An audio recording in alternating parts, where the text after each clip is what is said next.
Good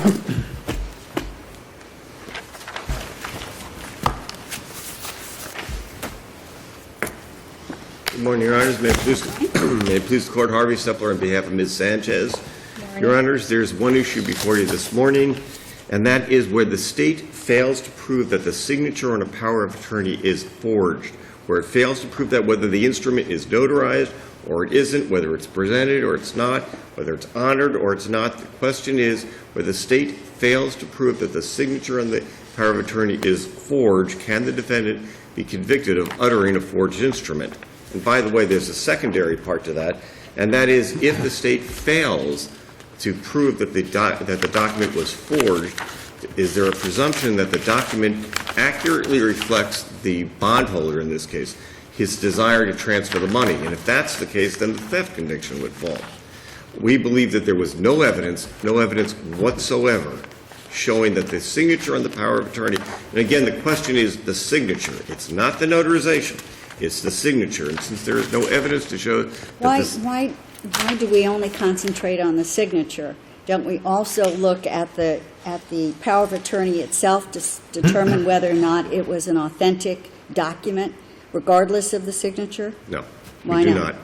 Because the notarization, the process creates a presumption that the notary signed the document. That's all it does. And it allows the person who has the notarization, the power of attorney, to go forward and take certain actions. Isn't the purpose of the notarization is that the individual who is signing the document is supposed to execute it in front of the notary, and the notary then says, I'm attesting that Judge Rothenberg signed this in front of me. And that individual is Judge Rothenberg, and I've looked at her ID, and that is her. I understand that, and that's why I say the notarization process is very important if someone wants to present a legally enforceable document. The question is, supposing this hadn't been presented to the notary at all. All you have is a document with a signature on it. Now, the question is, because it hasn't been presented to the notary, is the signature on that document authentic or isn't? They're really separate. But a power of attorney without a notary on it means nothing. No one would accept that. I understand that. It may mean nothing as to the enforceability of what's on there. It doesn't have anything to do with whether the signature is correct, and that's important. Your client presented to the bank a document which she knew to be an unauthorized, unauthentic document. She knew that the power of attorney that she was presenting to the bank was fraudulent because it had the signature, the person, Mr. Chrysler, who is supposed to be granting power of attorney, was not present when it was notarized.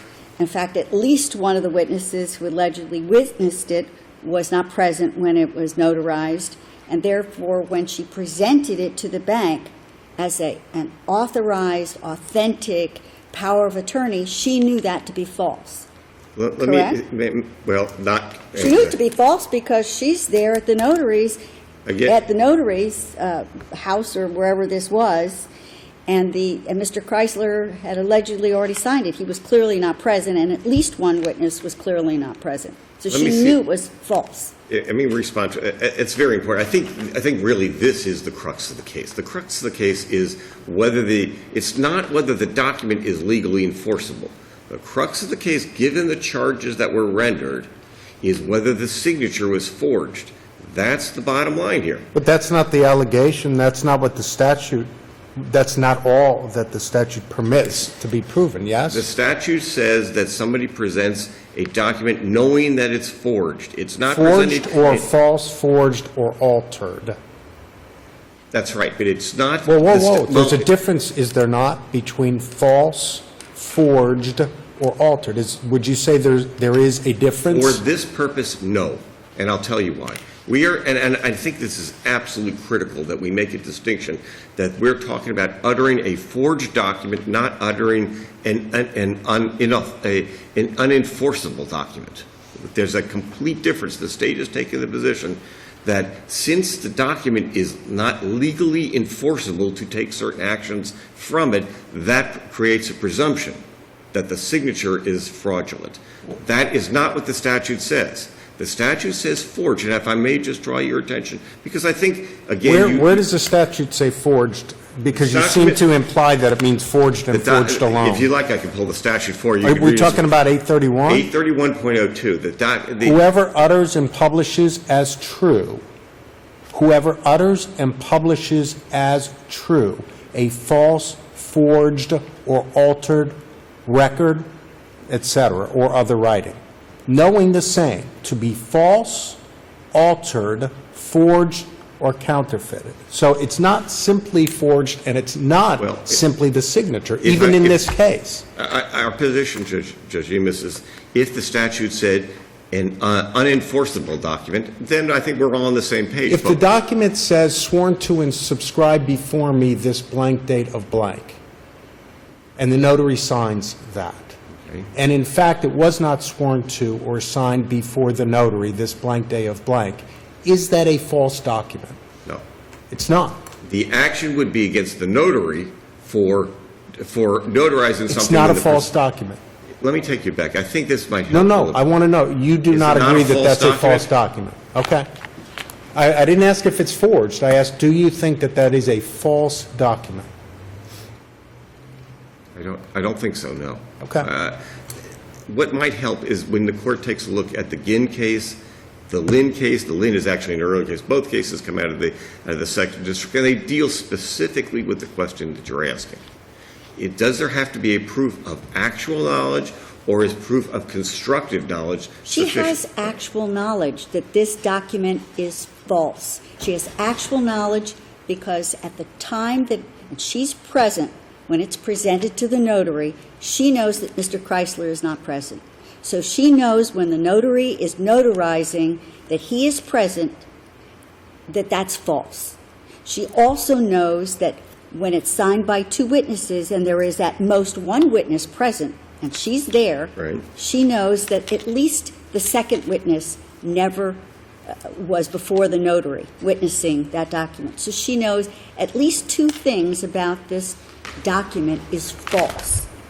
Correct? So this is not on speculation. She has personal knowledge that it's false.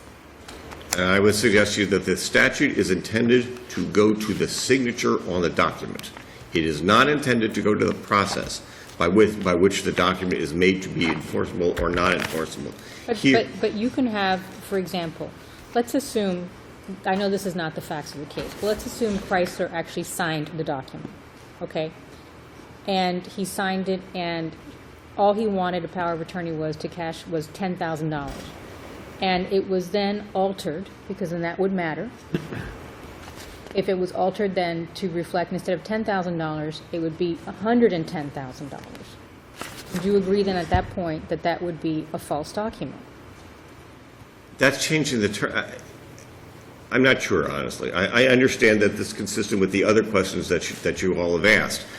I think we look to the terms of and we see whether the terms of the agreement have been materially changed in order to understand. So your answer is yes or no, because even if he signed the document, but he had only indicated he wanted a $10,000 bond, and it was changed to $110,000, would that be a false document under the statute? It is difficult because I think that if we're prosecuting this person for presenting a document as being enforceable that is not enforceable, it's not under this statute. It would come under some other type of a statute. The question is not whether it's enforceable, but if she knew that this document had been altered from $10,000 to $110,000, is it a false document? Is she presenting to the bank a false document? One that she knows to be false. If she's present when it's altered from $10,000 to $100,000. I think here's what makes why it's a problem for me to answer your question. Because at that point, the question goes to the merit, what's in the document itself. It doesn't go to the process by which the document was formulated and by which it was then presented. Well, It's then a difference. then you're conceding that would make it a false document. Let me go back to because I want to make sure we're all clear on what exactly I'm saying to you. If the document had, within the document, if it changed the terms of what the person who signed the document said or wanted, if it changed those terms, yes, I suppose it would be a fraudulent document. If it changed something about the manner by which the document is now presented to the bank, no, that is not a fraudulent document. It's a different statute. This statute is specifically geared to whether the defendant is presenting something that is forged, fraudulent with regards to the intent of the document. So you're suggesting our focus should be on the treasury bonds and not on the power of attorney? Our document should be, our focus is what the statute requires. Well, The document factually, requires. which document or which item should we be focusing on then? Clearly, I mean, it's on the document, in the sense that the statute goes to the document. She has uttered this document. If it turns out, let me go back, because this is very... Which document has she uttered? If it turns out that the power of attorney was signed by Chrysler, who is the old elderly man, supposing it was signed, but just for the sake of discussion. Okay. Do we have a forged document? Absolutely not. We may not have an enforceable document because there may be something about the process by which the notarization is obtained. We do not have a fraudulent document. We do not have a forged document. Ginn, Lynn, this court in Taylor, the Florida Supreme Court in Maddox, we've cited all those cases, and some of those cases are cited within the cases that we cited, have all said that suspicious circumstances do not render a guilty verdict. This court has dealt in the cases that are cited within Ginn and Lynn, the Taylor and... None of those cases dealt with personal knowledge. Yes, as a matter of fact, they did. Which one? All right, well, I can tell you that in Taylor, which is out of this court, it talked about the knowledge, that the defendant's knowledge, had actual knowledge that the checks that he had taken to the bank to cash, that he had actual knowledge that those were false checks. Lampley, which is this court's decision, which is cited in Lynn, which is cited in our brief, specifically dealt with the question of whether the checks that were brought to the bank were fraudulent or not. Lynn, Ginn, they all deal with the question of whether there is actual knowledge that the signature on the checks is false. So that there is law on that, and the courts have uniformly held that it has to be a showing of actual knowledge of the falsity of the signature on the document. Constructive knowledge... These didn't deal with notarized documents. Excuse me? These did not deal with notarized documents. They're checks that obviously, if you don't know that the person who signed it, that this is forged, if you have no personal knowledge, obviously that can't support the conviction. But here we have a notarized document that she presents to the bank that she knows was in fact not properly notarized and therefore is a false and fraudulent document because it fraudulently represents to the bank that he was present, that he has authorized it was notarized by the notary in his presence to ensure that this was what his intent was, to ensure that this was in fact his signature, and to ensure that he was authorizing them to cash his money. And again, I think maybe we're coming at this in a different way. You're looking to the process, and you're saying that since the process was wrong, since the defendant I'm not looking at the process. I'm looking at what is being represented to the bank. Are you representing to the bank when you give them a check that the person who signed it actually signed it? Or are you representing to the bank when you present the notarized document that this was in fact properly not notarized and is an authentic document that would allow the bank to do what it did? They're both fraudulent and false. They're fraudulent actions based upon false documents. And this, I think, goes to one of the things that the state was arguing, and that's why I brought up the constructive knowledge. And it also applies in your circumstance. No, I would agree. If it was constructive, if she was just handed a notarized document and said, listen, this has been properly notarized by the notary, take it to the bank and go get the $10,000, that would be a different scenario because that would not be actual knowledge that the document that she's presenting to the bank is false.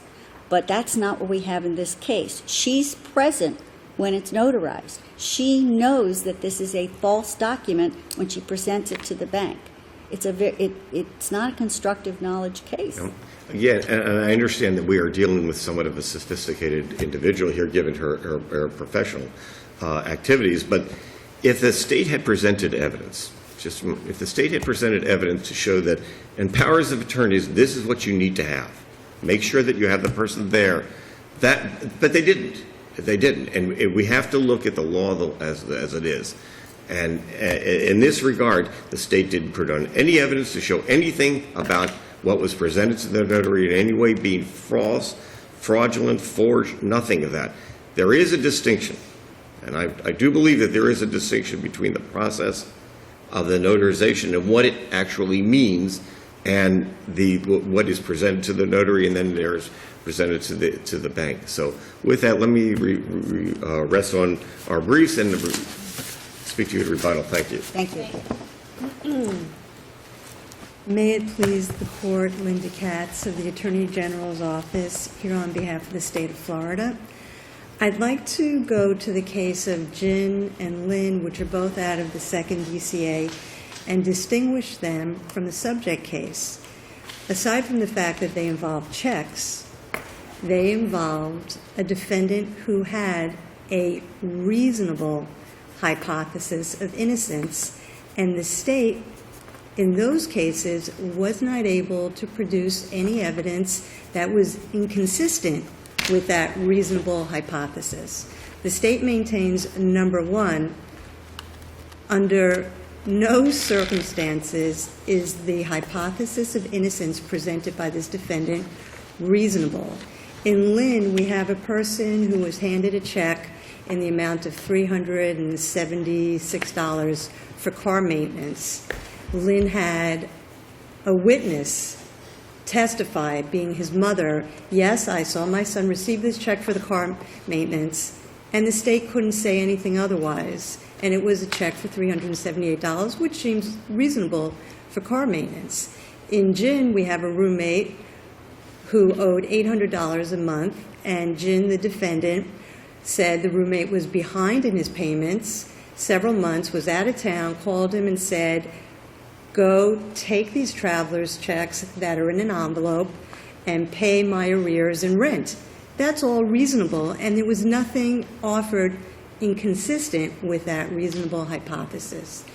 Here we do have inconsistent evidence. We have the defendant's own testimony saying to one person, oh, this money was for medical treatment, saying to another person, this money was for a trip to Israel, saying to another person, this money was for a financial investment.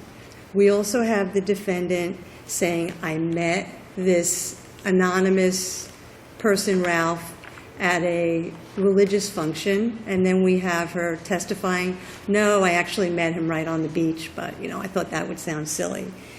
We have numerous other And no explanation for why she would be paid $10,000 for this simple transaction that the trusted intermediary could have done on his own. Thank you very much. And then on top of that, we have the totally unreasonable situation where we know in day-to-day activity, you don't have to work at a bank to know that if you need a notary, one of the best places to find one would be at a bank.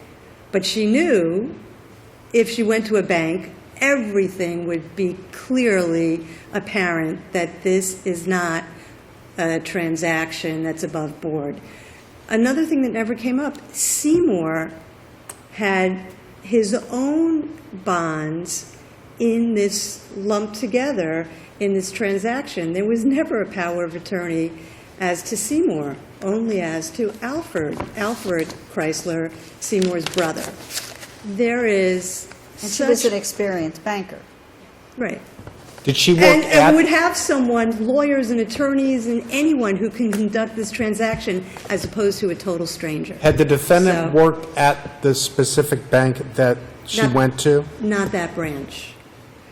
But her position at the bank did allow her to get certain technicalities overlooked. But she was a former employee of the maybe not that branch, but that bank. Correct. And she knew people at that bank.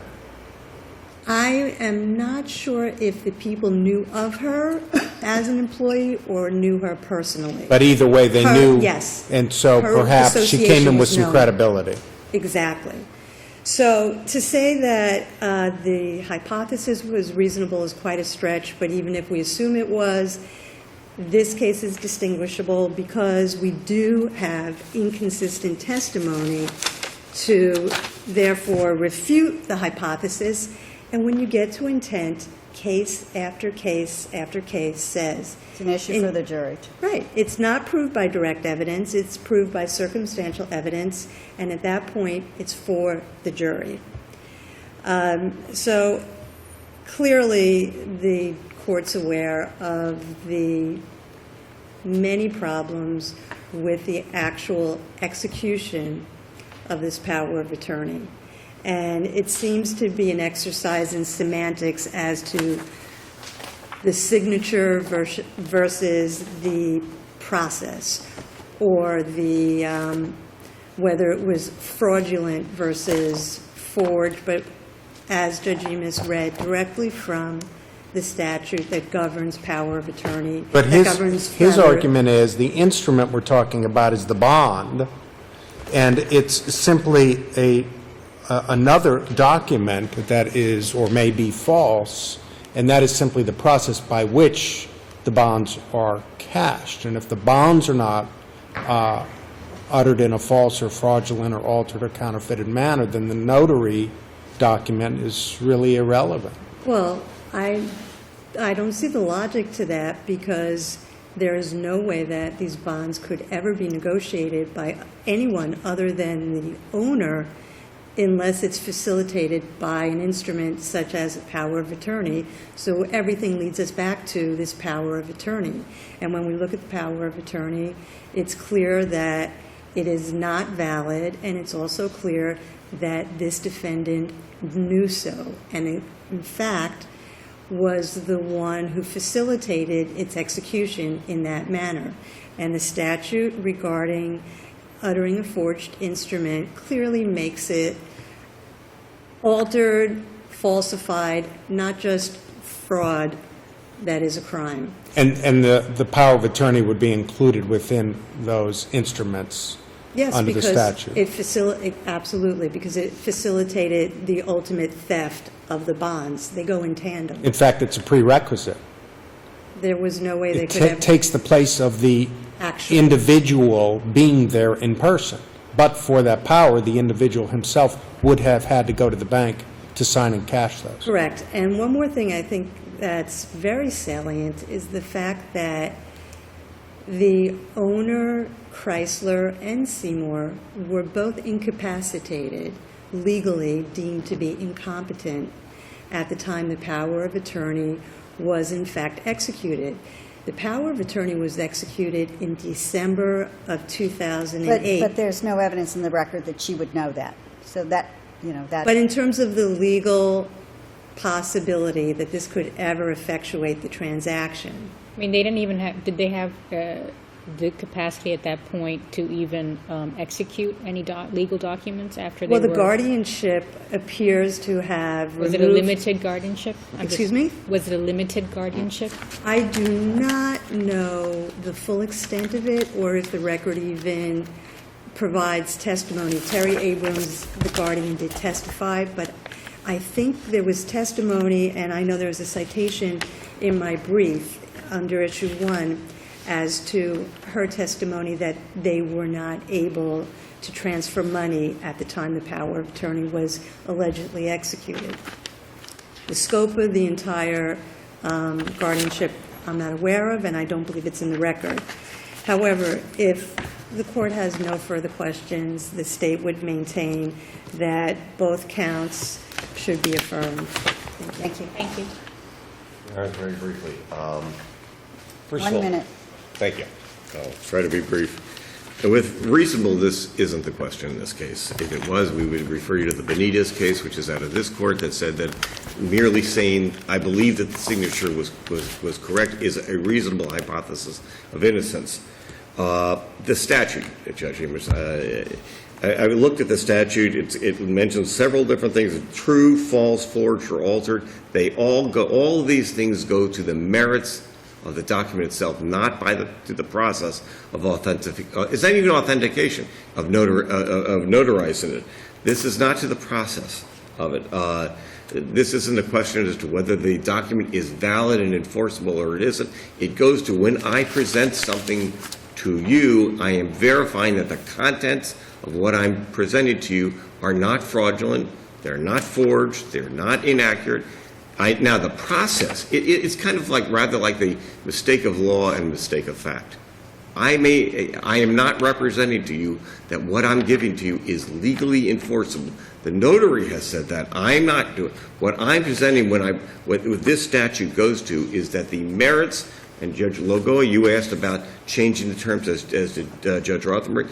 If I am changing the merits of the document itself, that's different. Here, all I'm doing is I'm saying that the signature that's on there is correct. Was this issue raised to the trial court at the time of the judgment of acquittal? Was which issue? This issue, because it's a subtle issue you're raising, and I have to be frank with you, I wasn't sure I really got this from reading your brief. The issue of process versus document, process versus instrument. What was brought to the attention in the judgment of acquittal argument is that the signature is correct, and that therefore the convictions would not lie. Whose signature? The notary's signature No, or no, the no. underlying signature of The Mr. underlying Chrysler? signature. And that how was that- really is what this is about. How was that proven?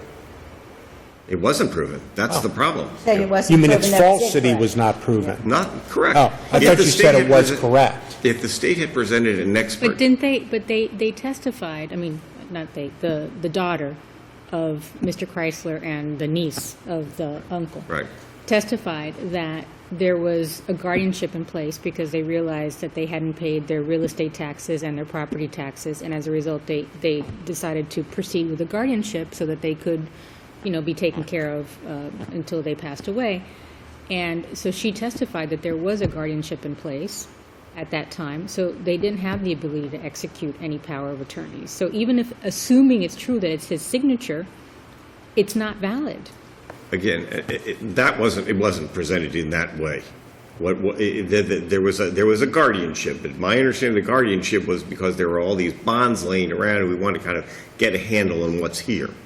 What was not presented by the state, as my recollection is that because of the guardianship, the elderly man didn't have the power to sign the document at all.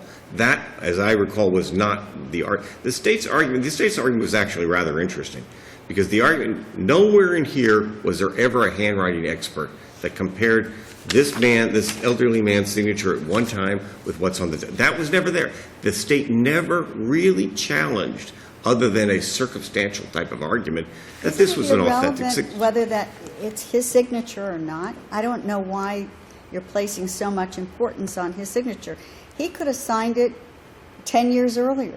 It's irrelevant whether he signed it or when he signed it.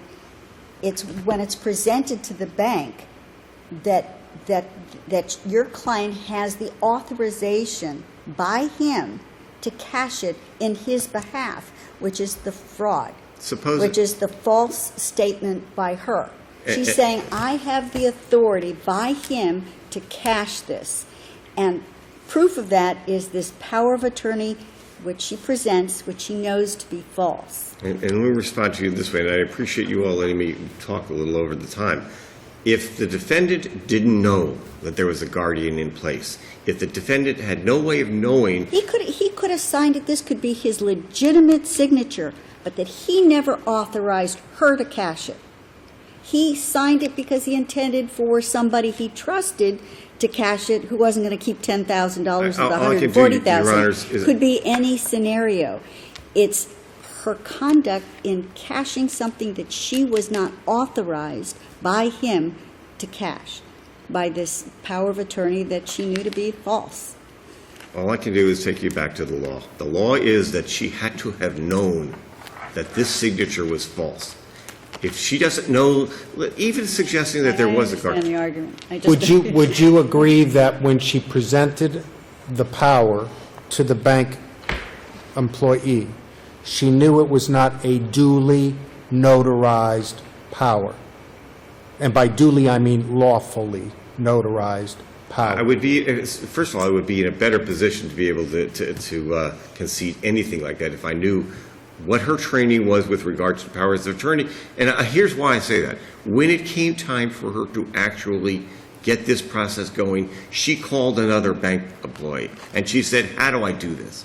And the bank employee said, well, you've got to get him to sign a power of attorney. Not you have to have it notarized. Not you have to have it notarized in the presence. You have to go out and get a power of attorney and then present that to the bank. She may have been an officer of the bank. So you would at least agree that the evidence in the light most favorable to the state is that what she presented to the bank employee was not a duly notarized document? It was Whether she not. knew it, didn't know it, should have known it, you agree it was not duly notarized? It was not valid, it was not, that's correct. I mean, if you go to the letter of this, but we're talking about intent. And you agree that without that notary, without that power of attorney, they could not cash those bonds? Yes, however, do I agree that she knew that? No, I don't agree that she So that's knew your that. issue? The issue is knowledge. That's and the statute. When you look at the statute, and I know you will carefully look at the statute, it goes to the merits of the document. That's what it goes to. And why doesn't the notary statute create a presumption that she would have to rebut? The notary statute applies to the notary herself. It doesn't apply to the person bringing the document to the notary. If the state wants to prosecute the notary, well, that's a different question, and they may have good grounds. I don't know. With regards to this, there is no proof that the signature is inauthentic, that it was forged. There was no proof that it took looking to the merits of the document itself, that it was in any way changed, altered, forged. There is none of that. If it turns out that the elderly man signed the document, then uttering a forged instrument does not apply. If it turns out that he signed the document and it accurately reflects his desire, theft doesn't lie either. Thank you, Your Honor. Thank you. Thank you.